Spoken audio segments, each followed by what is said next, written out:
Queen Lola was married to the richest king. The king was proud and he loves to show off. Queen Lola was the opposite of the king. She had a very beautiful body and the king was very obsessed with her body.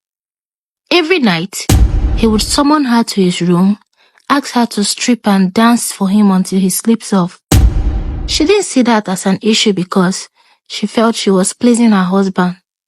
Whenever he has a guest, he would ask her to dress half naked and welcome them. And she would do just that. One day, the king decided to host an extravagant banquet to show off his wealth and power.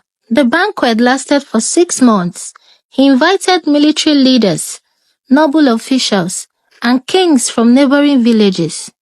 They ate, drank, and partied. When the 6 months elapsed, he held a grand finale event lasting 7 days. On the final day of the banquet, he invited only kings. And when he was high in spirits from drinking wine, he commanded his servants to summon the queen. He wanted her to appear before the royal guest to display her beauty.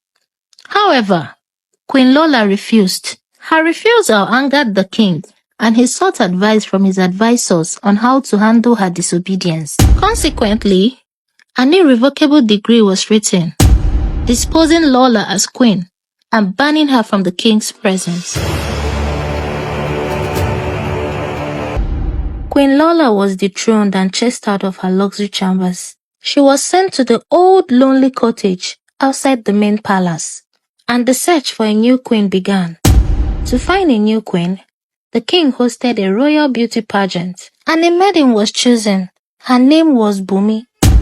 Bumi was chosen to ascend the throne. She always had a cheerful face, and she spent most of her time picking fruits at the palace garden with the maidens. Bumi was ready to do anything that would please the king and make him happy. But the king was not satisfied with Bumi. She wasn't as active as Lola in the other room. So the king started yearning for Lola. Every night, he would sneak to Lola's old lonely cottage and lay with her. This continued for a while, and then Lola took advantage of the king's obsession. She started demanding for gold before pleasing the king.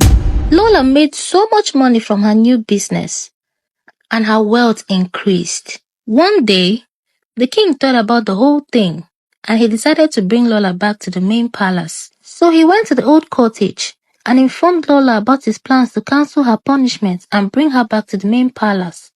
But Lola declined, and the king walked out of the old cottage angrily. Lola, being a smart woman and knowing the kind of person the king was, she thought about the whole thing and she immediately packed her things and she started running. She got to the main gate and the guards stopped her, but she pleaded and bribed them with some gold. The guards later allowed her to run. The next day, the king summoned some guards and ordered them to drag Lola back to the main palace. The guards got to the old cottage but couldn't find Lola, so they informed the king. The king immediately summoned the 2 guards at the gate and questioned them. At first, they denied, but after several whips, they confessed. The angry king immediately sent so many soldiers to go after Lola and bring her back. They searched and searched, but up till this day, no one knows where the dethroned Queen Lola went to. The king continued hosting pageantries, trying to find someone who would please him in the other room, like Lola.